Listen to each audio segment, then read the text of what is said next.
happens when two Texas icons, Dairy Queen and Dr. Pepper, team up for football season?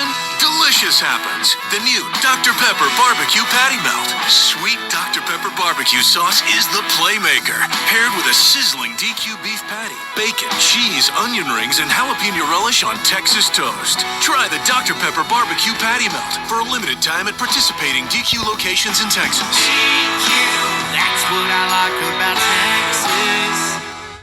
You're listening to Why Republicans' Attempts to Kill Obamacare Keep Backfiring, a news story written by Yasmin Abutaleb and David Ovale, and read by an AI-generated voice. Republicans have tried more than 70 times over the past 15 years to weaken or kill Obamacare, but their campaign keeps backfiring. The sweeping tax and spending bill President Donald Trump signed this summer got his party closer to that goal than ever before. Though never marketed as a repeal, it unraveled much of the law and is expected to eventually push millions of people who gained insurance since the Affordable Care Act's passage off the rolls. Even that legislative achievement is proving politically fraught. As the partial government shutdown stretches into its second week, the White House and a growing number of congressional Republicans are worried that Democrats' demand to boost Obamacare as part of any bill to reopen the government is proving salient with voters, including their own. Republican voters will be disproportionately hurt by a spike in health insurance premiums if the measure is not included, and many of them are well aware of what's at risk. Democrats have said they will not vote to fund the government unless Republicans agree to extend pandemic-era subsidies passed under President Joe Biden that help low- and middle-income Americans purchase health insurance on the Obamacare individual marketplaces. The subsidies are set to expire at the end of the year. Republican leaders have said they are willing to discuss extending them, but only after the government reopens. Democrats are betting on one of two things. Either Republicans cave, realizing the issue could cost them in next year's midterm elections, or they stand firm and let Democrats use what has been one of their strongest issues to retake control of the House. Millions of consumers on the individual marketplaces have already received notices that their premiums are expected to spike next year as open enrollment begins November 1st. More than 4 million people are expected to lose health insurance over the next decade if Congress does not extend the subsidies, according to estimates from the nonpartisan Congressional Budget Office. Longtime Florida insurance agent Alan Reynolds, 65, predicts many of his customers will allow their policies to lapse when the price hikes become clear. An independent who leans conservative, Reynolds of Port St. Lucie called Obamacare flawed, but said he favors the continuation of the enhanced subsidies and not pulling the rug out from under people. His family is also affected. The loss of his wife's subsidy means she is likely to pay about $1,200 or more each month, up from about $500 in 2024, he said. "I voted for Trump," Reynolds said. "I didn't expect this." More than half of enrollees live in Republican congressional districts, according to a report published Monday by KFF, a health policy research organization.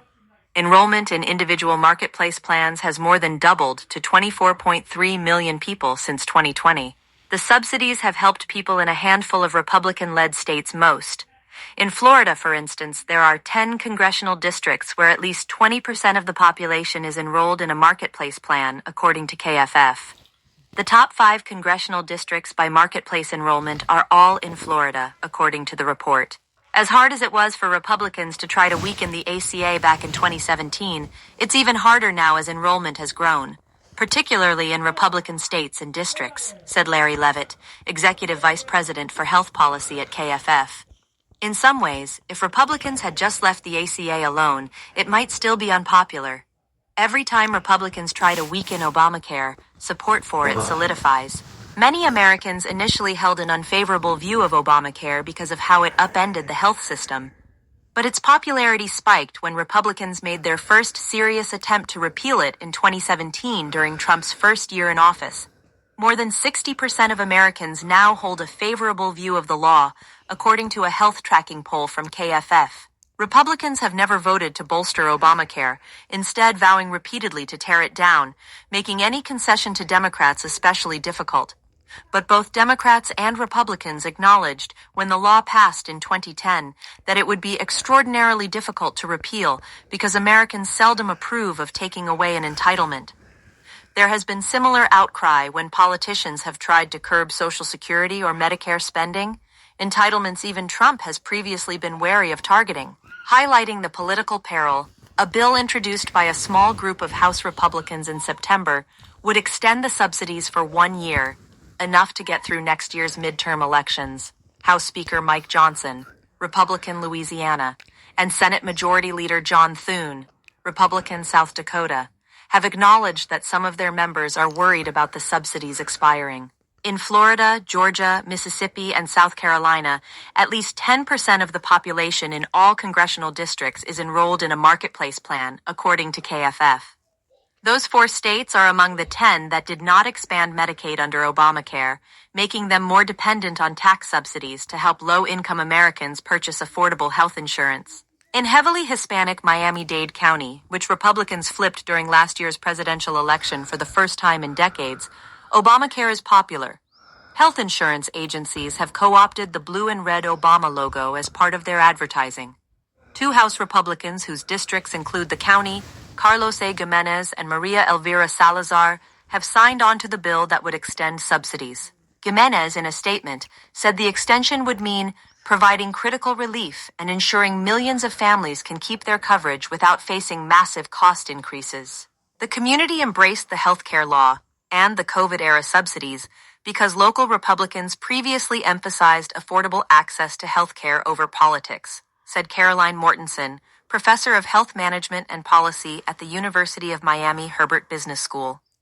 That reality may soon change as people shop for coverage next year or are alerted to steep price hikes, she said.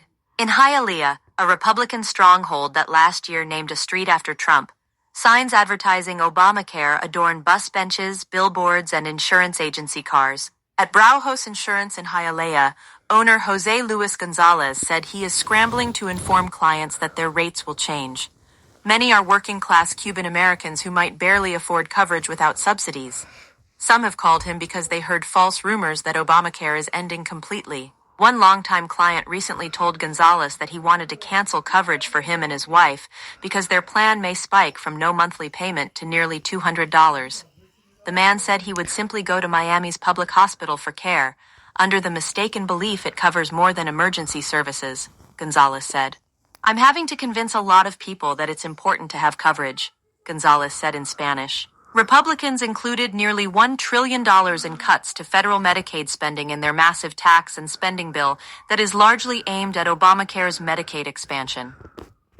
The biggest health coverage losses come from imposing federal work requirements for adults between 19 and 64 years old, targeted only at the Obamacare Medicaid expansion population.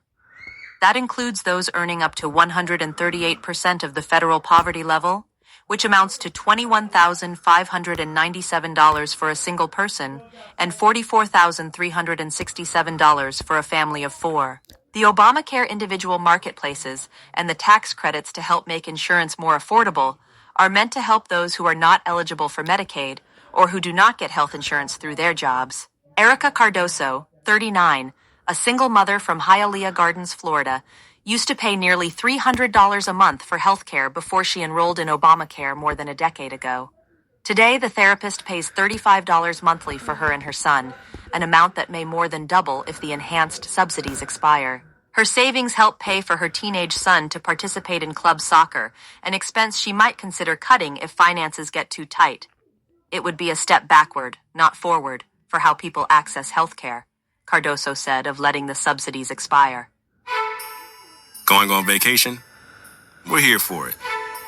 With kids who turn a backseat into a courtroom drama over whose tablet is louder, whose charger is faster, and why watching the same cartoon for the 100th time is a human right? Yep, we totally have vehicles to handle that. Because whether it's a road trip or a business trip, where your flight's delayed, your phone's at 2%, and your dinner, whatever's open, yeah, here for that too. Enterprise, we're here for it.